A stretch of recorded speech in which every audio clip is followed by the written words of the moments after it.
Okay, so what I'd like to do is talk to you a tiny bit about refactoring, what we do, what it's about, what we do, what we've done over the last few years in building a tool, and what we see, the realization we came to perhaps a couple of years ago, that what we've done was fine. I mean, we were pleased with it, but we realized there were some limitations, and that was to do with it not being extensible. So I'll talk then about how we've chosen to extend it, and there are two different extensions we've made. I'll talk about those, both a micro extension and a rather more macro extension, and then I'll concentrate on the latter and do a demo of that. Okay.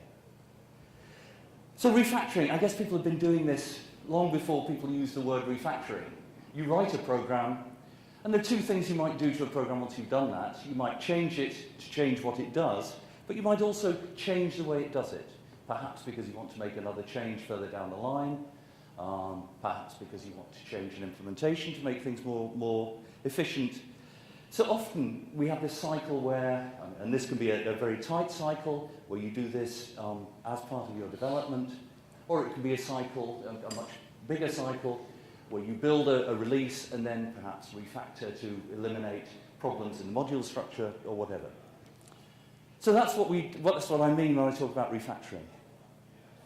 One reason we might do it is, and one of the things that people use our tool for the most, is just if you see a piece of functionality that you want to reuse, then you turn that into a function. So typically what you might do is spot that there's something you've done that you want to reuse, and what you'd like to do is to be able to select that and turn it into a function. And so where it originally appeared, you get a function call, and you get a function declaration. And then you can reuse it just by calling that function again. So that's one example of why we might do this. Another is, as time goes on, our systems they start off looking beautifully, regular and so on, and as we modify things, they get less regular. We've got ad hoc links from one module to another, we've got copy and paste has gone on, so we've got software cloning across our project. So we want perhaps to counteract decay and perhaps to understand our software rather better. Okay, so that's the reason why we might do this. How do we do it? Well, I mean, typically, there's a very nice study, I've got a reference to it a bit later on. People reckon in the Java world, 90% of refactoring is done by hand. There are refactoring tools, but if you identify what people think of as refactoring, a lot of it is done by hand in an editor.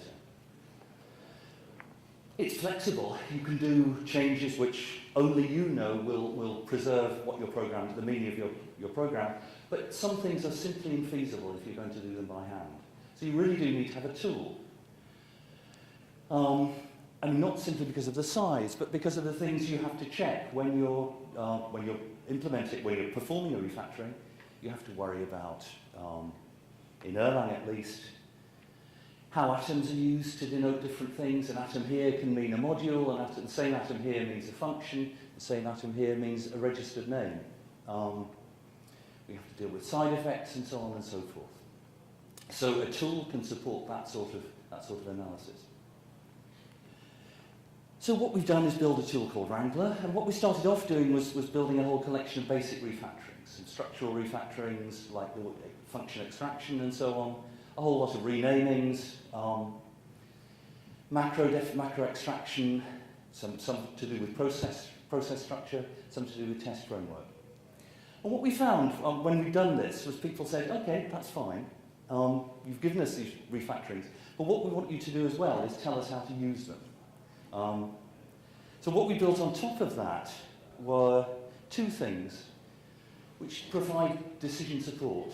I don't have time to demonstrate these today, and I'm sure some of you have seen the demo before. What we can do is clone detection across whole projects. And you can tune that according to the size, the size of clone, how close the similar code is. A whole lot of parameters allow you to tune that. We can also do it incrementally. So over a large project, if you're looking at hundreds of thousands of lines, it takes a while to do an initial clone detection, but then we can do an incremental detection, which will only look for clones that have been introduced by the changes you've made. And people find that very helpful. I mean, we've worked with people, particularly in refactoring test code, where we find a whole lot of copy-paste programming going on. The other thing we've done is produce a report on module structure.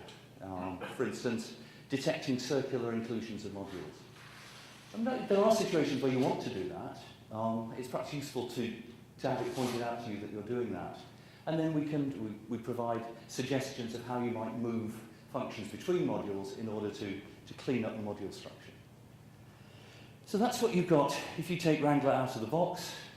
What we've done is automate simple things and provide decision support on top of that. It's embedded in Emacs and in IDE. It's built in Erlang, and we've used it ourselves. It's been very helpful for us finding circular module inclusions, wholesale renamings and so on, function extraction. We use it a lot ourselves. What it looks like embedded in Emacs is this. We have a whole lot of refactorings. We also have a lot of code inspection functionality that's in a separate submenu. You can see up there. Got similar code detection, module structure. What I'm going to be talking about later on is how we can support API migration and these gen refacts, these user-contributed refactorings. Okay, so I'm not going to do a demo of the main stuff here. But instead, here's the scenario. We've built this tool. You take it out of the box, as it were. You unpack it, you connect it up, and you find it doesn't have the refactoring you want. You'd like to swap two argument positions, so you want to delete an argument in a function where that argument is no longer used, perhaps because of another refactoring. So there's things you'd like to do, but it's not provided, because Wrangler looks like this big black box. Now, there are two, before we did our extension work at least, there were two ways that you could get around this. One, and the most efficient, was to smile sweetly to a king who does the implementation work and say, I'd like this refactoring implemented, please. And that was usually a good way of getting it done, but that limits the bandwidth. The alternative was to learn all about the internal representation that we use.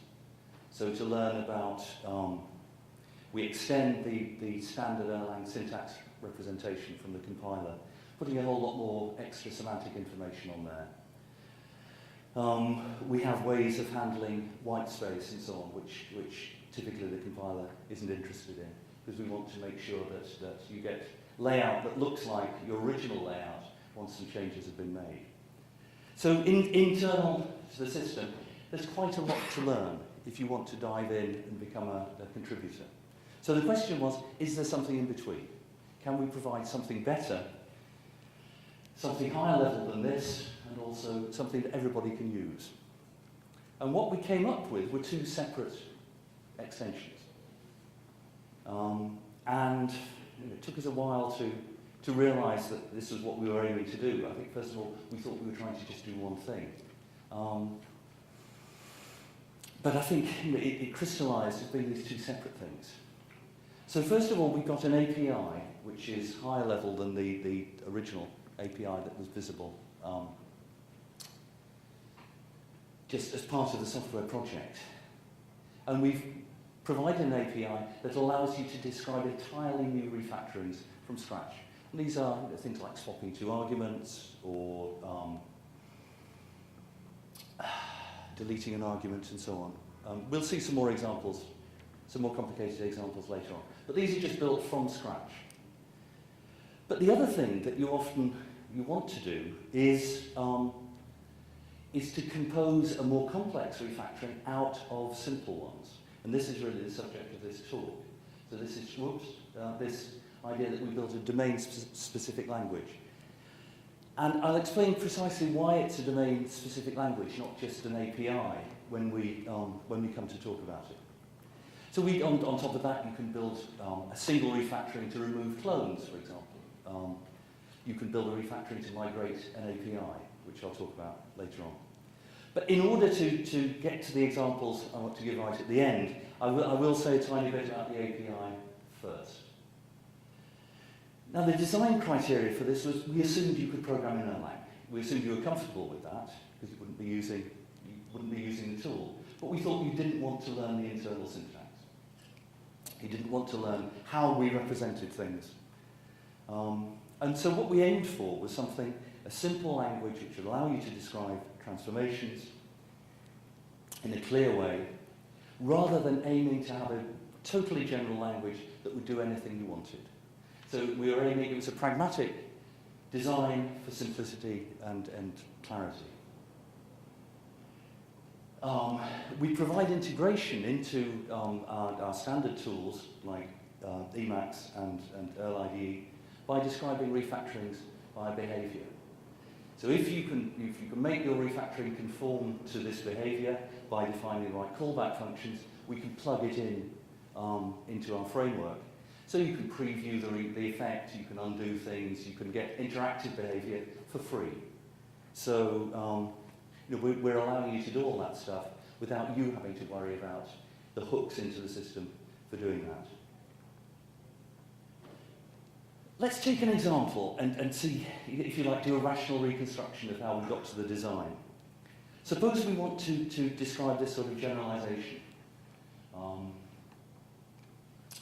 What we're doing here is we've taken this function out of that loop. And what we'd like to do is generalize over that string, so it's passed in as an argument. And that means we'll have an argument there. We'll have to have the actual argument up there. And this is refactoring we already have in Wrangler, but it's one that we thought was a good test for our API. So what do we have to do in order to describe generalization? We've got to be able to describe expressions in Erlang, bits of Erlang syntax. So we've got to be able to talk about things like that function call there and the function definition there. We've got to be able to describe those, and we've then got to be able to explain how they're transformed. So we've got to be able to say, here's the before, here's the after. We have to explain as well what the scope is for a transformation. Is it just in this file? Is it just in this function? Is it in one module? Is it across a project? And we need that because we need to know whether it will be valid. Some transformations will be valid within a single module, but might not be valid in a client module for that module. So we have to look at that sort of context. And finally, we have to be able to check preconditions. If I said I wanted to generalize over that sub-expression, n-1, I couldn't because that involves one of the parameters to the function. It doesn't make sense to do that. So we need to be able to express preconditions. So expressions, how we transform them, context, preconditions. And those translate into the Wrangler API. So at the base, we have a template language using Erlang concrete syntax for describing expressions and other bits of syntax. We can describe rules on top of that, saying this bit of syntax turns into this bit of syntax.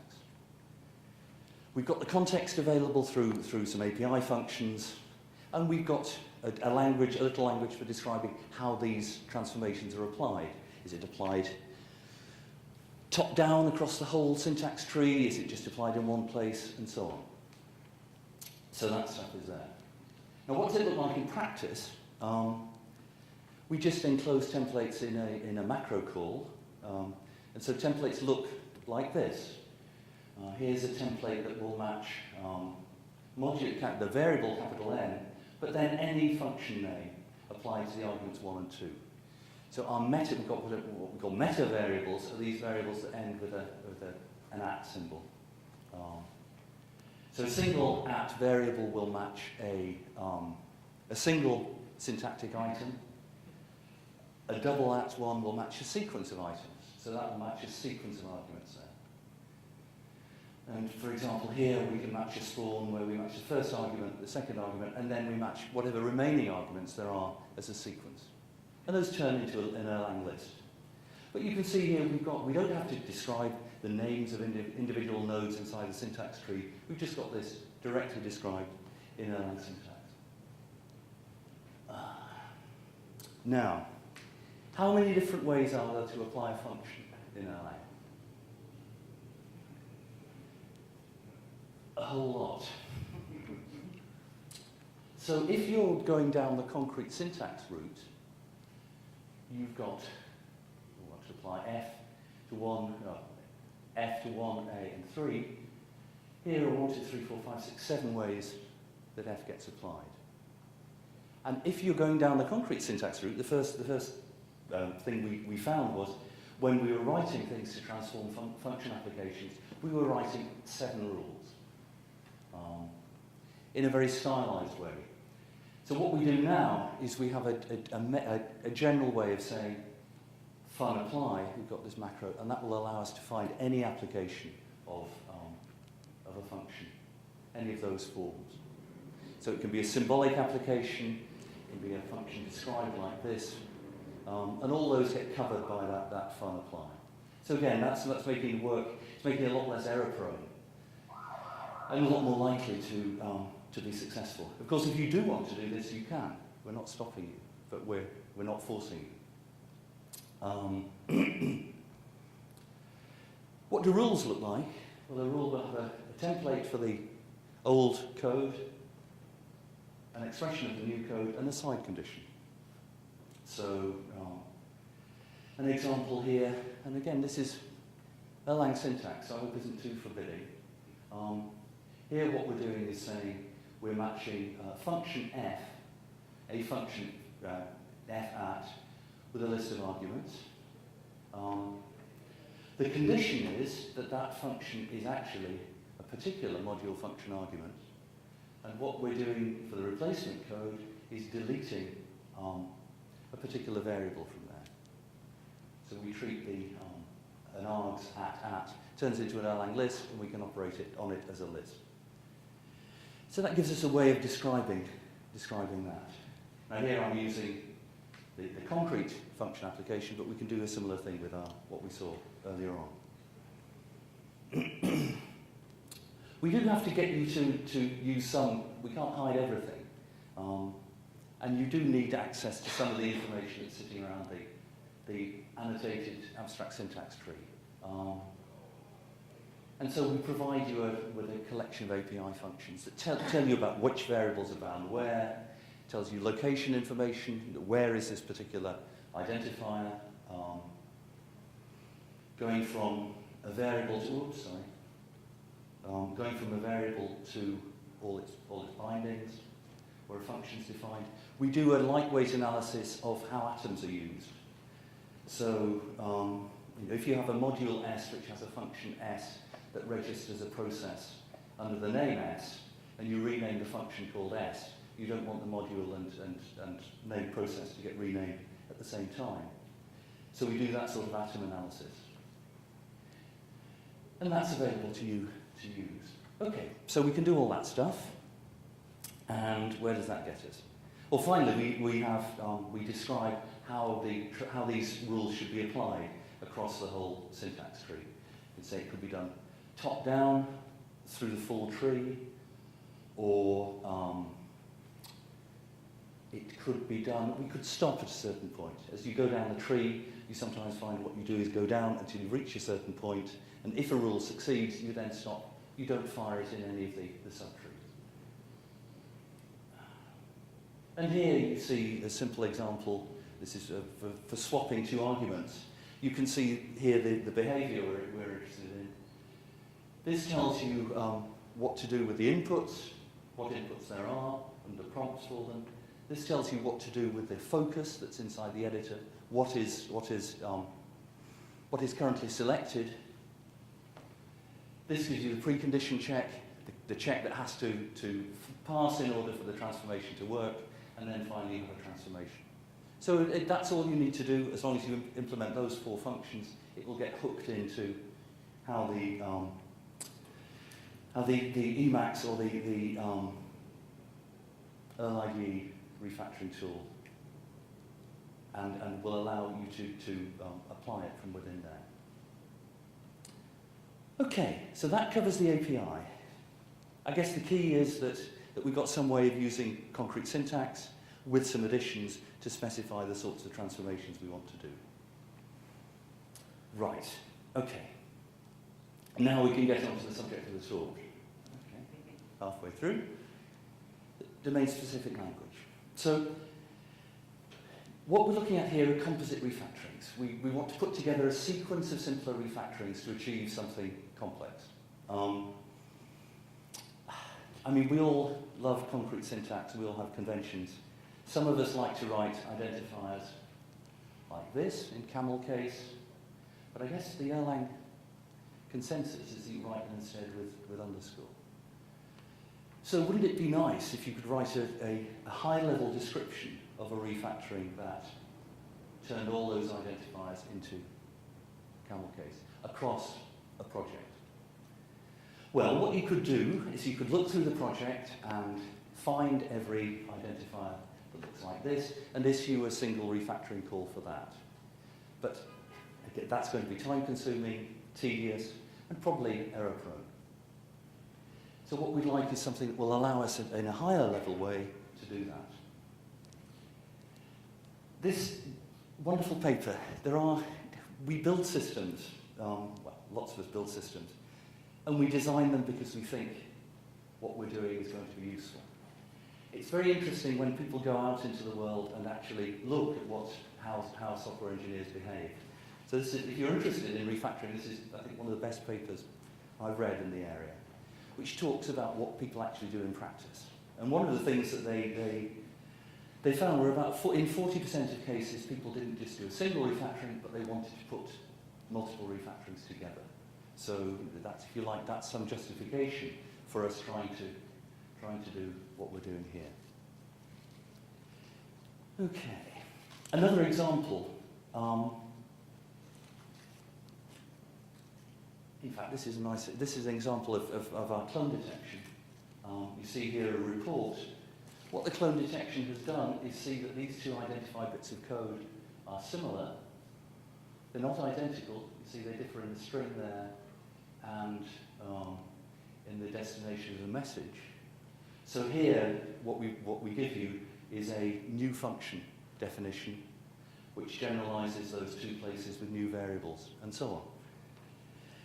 And as things were, what you would get, we would give you that generalized version of the clone, and what you'd have to do is paste that into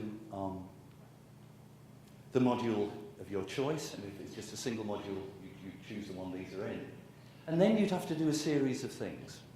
I mean, typically what you would do is you'd rename the function. You wouldn't want it to be called new fun. You'd want to rename these variables. You might want to reorder them. We've chosen them in a particular order here, but it's not clear that's the order you would necessarily want them in. You want to add this new function to the export list, and then what you would want to do is interactively run through, because you may not want to eliminate all the instances. You might just, if there are 35, you may just want to eliminate 33 of them. So interactively, what you'd like to do is check each of them and say, okay, yeah, I want to eliminate that in favour of this new function. So it's something you can do with the tool as it is, but wouldn't it be nice if we could describe that in a single refactor? So that was, if you like, that was a test case for us.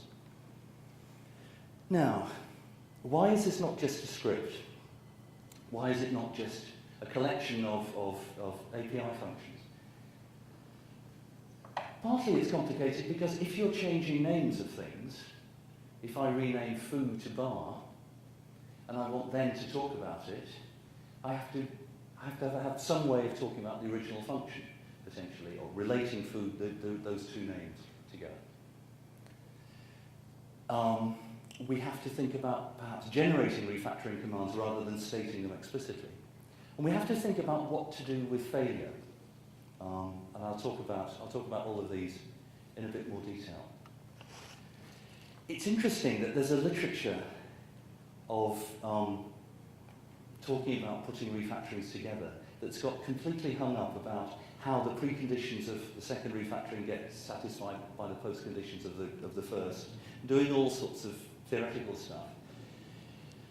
It doesn't really seem to be of any value. If we do a bit of rechecking that's unnecessary, we don't care that much. What we'd like to do is provide a language which will actually be usable in practice. So I think it's nice to see what the weakest precondition of blah-de-blah is, but it's not, and you can write papers about it, but I'm not sure it changes many programs. So let's think about generators. What we've done is change the way that we interface to our refactoring functions. I mean, what we used to say in the original, our rename function refactoring would take a module name, a pair of function name and arity, and a new name, and just do the refactoring. What we provide now is something rather more sophisticated. So instead of providing names, you provide predicates, effectively. So this function here describes all the modules that you would like to apply the refactoring to. You don't give a list, you give a test. I mean, a test could have a list built inside it, but having it as a function allows you to be much more expressive. We provide a test on function names for whether that function is to be renamed. And then we generate a new name. This function describes, if we are going to give it a new name, how to generate it. And what this results in, forget about the Boolean for a second, what this gives us back is a list of refactoring commands. So that generates, we take this description of a refactoring and apply it to the whole of our project, and that gives us back a list of refactoring commands. So if you like, it generates this script. It doesn't ask you to write it yourself. What we can also do is if you make this true, if you say you want lazy generation, you can generate 20 of those commands and have a continuation function there that will generate 20 more. So you're not generating huge collections of refactorings. So that's the way we get generality. And if you look at the Camel case example, we can then describe that refactoring like this. We're saying we want to apply it to every file in the project, and we want to apply it to all functions where doing the transformation will make a difference. So if you do camel case to camel space case, you get something different from the original. And here what we do is pass the thing that generates the new name is that same camel case transformation function. So that's the way that we describe a sequence of refactorings by that generator. So I've said about lazy evaluation. The other thing is that we can, if you have done renaming, you start off with the function foo, want to do something to that further down the line, you can use the macro current, and that will give you the current name that foo has. So that will track forward from the original name. Now, what do you do about failure? And this is where we got a small domain-specific language. It's quite possible when you apply a refactoring, you apply it to a number of different situations, that you might get failure. And there are two possibilities. We call one atomic, the other non-atomic. And we describe refactorings, or these composites, or components of them, as atomic or non-atomic. So we say something is atomic if one of the parts of that fails, the whole thing fails. So it works as a transaction. You either do everything or you do nothing. So for example, if you're generalizing a function, and at one instance of the function you're unable to add that extra parameter, then you've got to abandon the whole thing. Whereas if what you're doing is turning camel case with capital letters into camel case with underscores, it doesn't matter if you if you're unable to do that refactoring in one particular case. So some things are atomic, some are non-atomic, and you need to describe, that needs to be described. We can't infer that from what you write. You have to say, this portion of the refactoring is non-atomic, but the whole thing is atomic, for example. We have to have ways of handling interaction. So we might say, and I gave you an example earlier on, where you've got a number of instances of clones. You might say, do it non-interactively, just apply it everywhere. But you might equally well say, well, this bit of the refactoring, I want to ask the user. So you're going to do it interactively as part of the tool. You're going to, at each instance, say, do you want to do this or not? And you might choose to have a portion of it interactive and other portions non. So again, that's a choice, that's part of this little language. And finally, you get repetition. There are situations where maybe you want to do things while a condition is still true, or maybe you want to do that interactively. You want to keep asking a user, do you want to do this again? Until they say no. So this describes a complex interaction.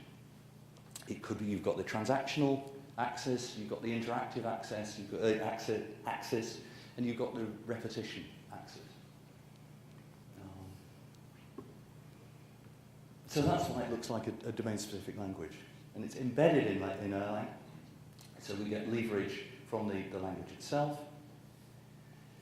And let's go back to this example. You rename the function, you rename variables, reorder the variables. What does this look like in our language? Well, at the top level, it looks like this.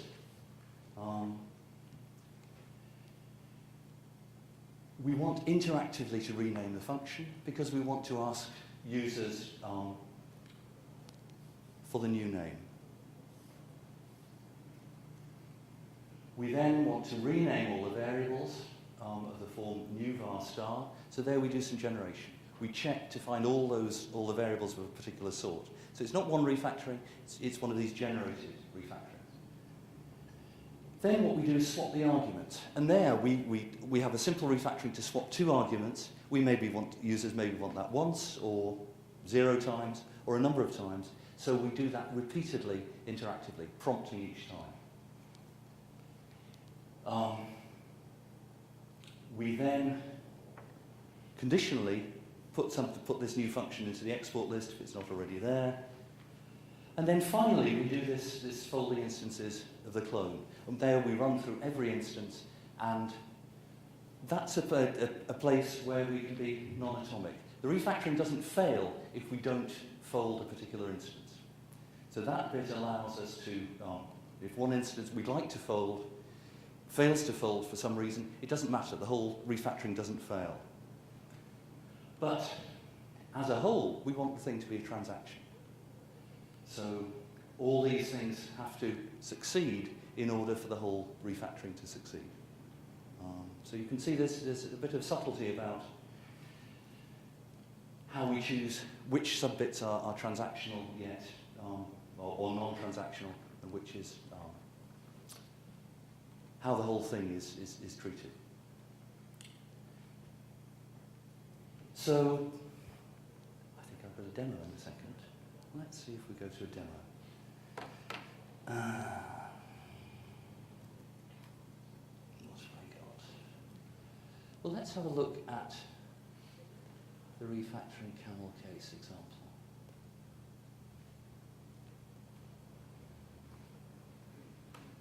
So this shows you, I think this was in the slides in fact, but this is all you have to write for doing that. We've said it's a composite refac, it's a different behavior because it's a composite refactoring, but we still have, whoops. Let's have a look.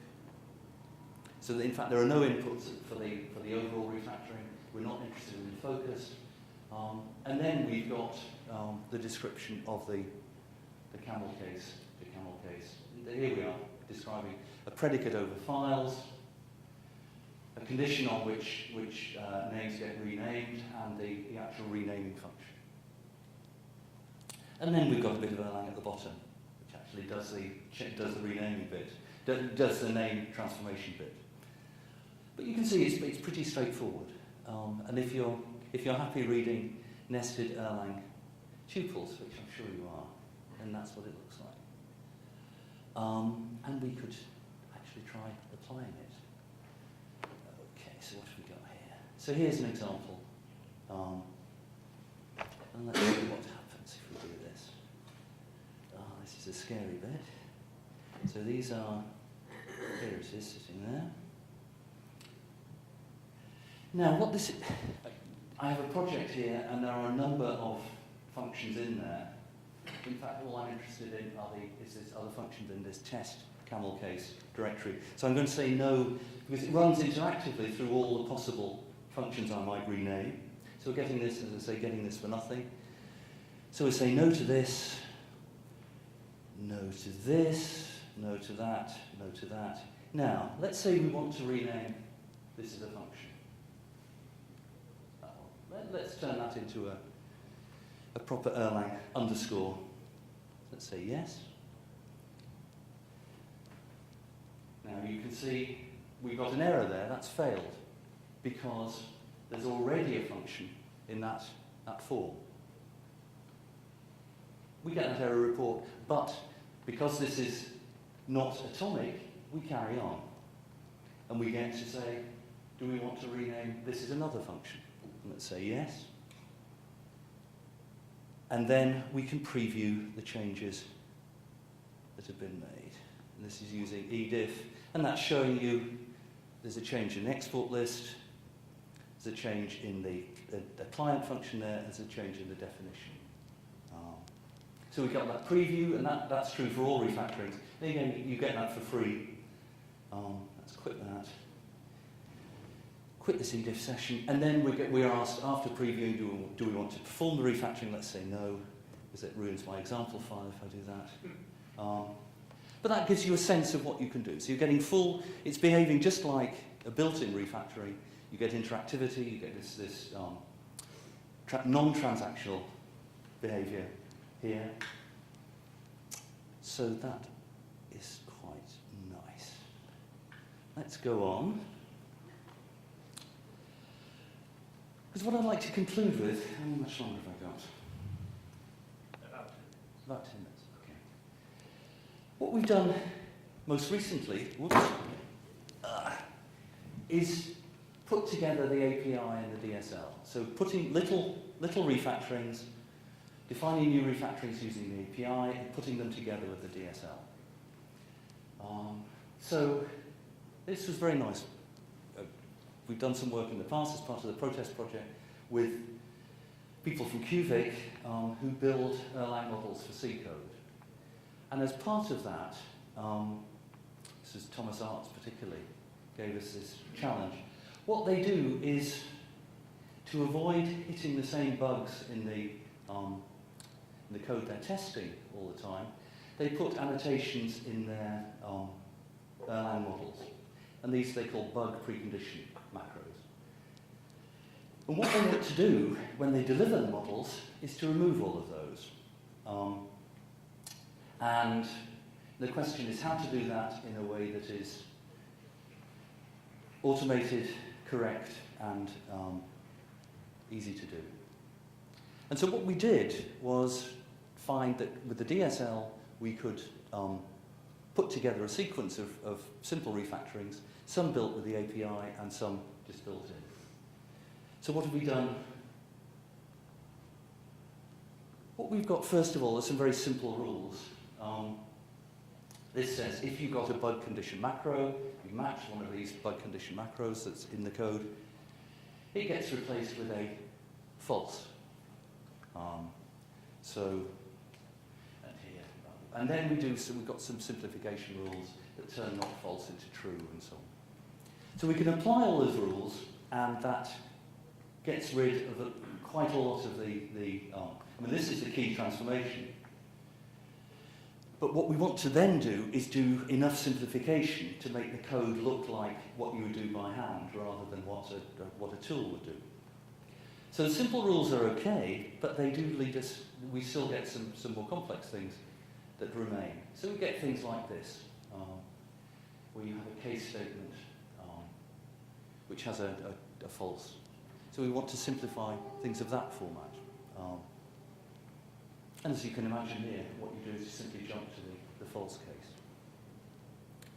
And then the third thing that we found, and this is often the case, is that you get, as you do simplifications, you get perverse things coming into your code. So for example, you see things like variable 1 equals variable 2. So we inline those variable definitions. So we could, in the sequence of 3 refactoring steps, first of all, describe by the rules, but also built in, we can transform the code to a readable version. And here, this is an example that Thomas sent me just at the end of last week. And what you see here is that the tool has chosen to simplify the blue bit to the yellow bit down there. So some quite complex manipulations have gone on in there. And that's certainly not stuff you would want to do by hand, particularly if you're doing this repeatedly. So we've taken a bit of repetitive grunt work and turned it into a push-button operation. Okay, so that was application one. The second application, which we're just working on very recently, is how you migrate, when somebody upgrades a library, how do you migrate your client code? I mean, a pertinent example is the regex library in Erlang, which is now no more. So it's been replaced by a library RE. But it's actually quite a different library. And so how do we refactor client code to accommodate that? Well, there's an obvious answer. When somebody makes an API change, here we've got the old situation, client and old API.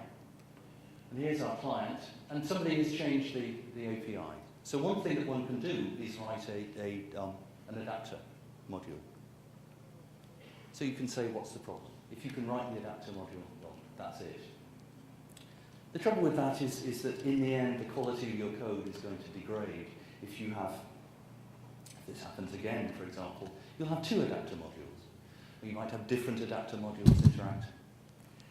So for this to work, what we really need to do is then migrate that adapter, fold that adapter module into your client code.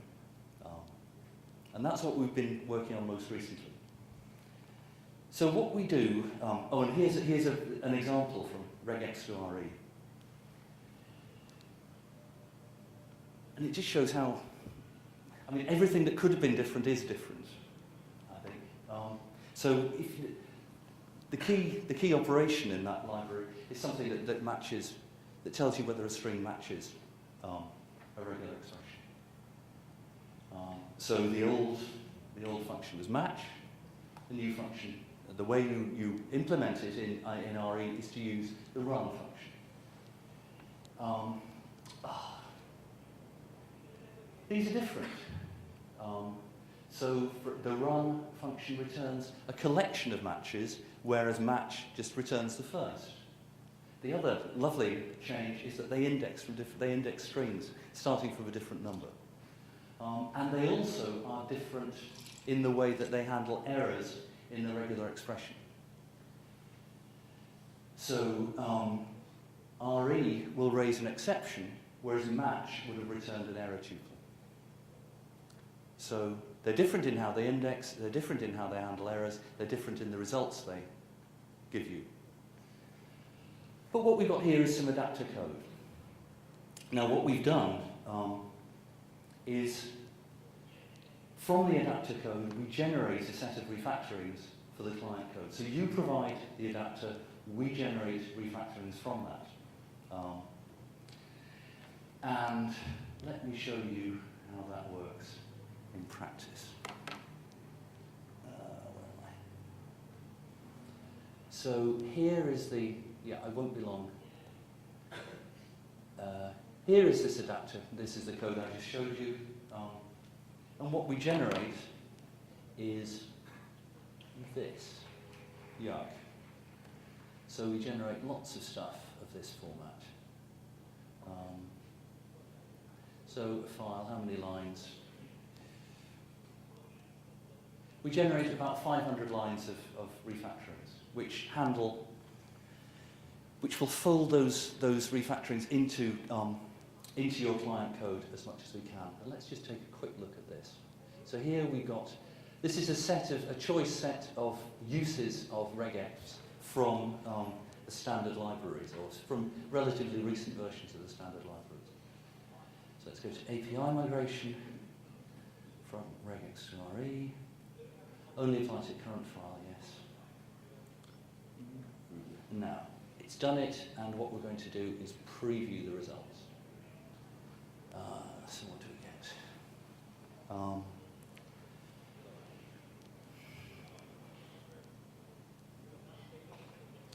You can see here we had to do there you had to change the starting value. Let's see what else we've got. But you see what's happening on the whole. Most cases are not like this one. This is one where basically we've not been able to do any simplification because it deals with error handling. So we have to do this try-catch because there is an error case explicitly handled. But in general, you only see the error handling code where that's important. So here we've got a shorter, well, it's 3 lines and 3 lines. So we're getting, we've got the best possible simplification. Okay. So I think that pretty much shows you what we can do. Let's end that, and let's not do the changes. Okay, so let me go back to my slides. So what do we want to do next? I mean, I think we want to refine the detailed design of what we're doing. We're open to user contributions. We'd love you to write your own refactoring. We hope what we've done is give you a tool where you can do that. And I think we're quite excited about how we might apply this to other languages, because I don't know anything, as far as I can see, this is putting Erlang refactoring way ahead of what you can do in most other languages. Okay. And this is all, if you go to our project webpage, you can download the system. It's also it's on GitHub, so there's a link to the GitHub repository there. So contributors very welcome. Thanks very much.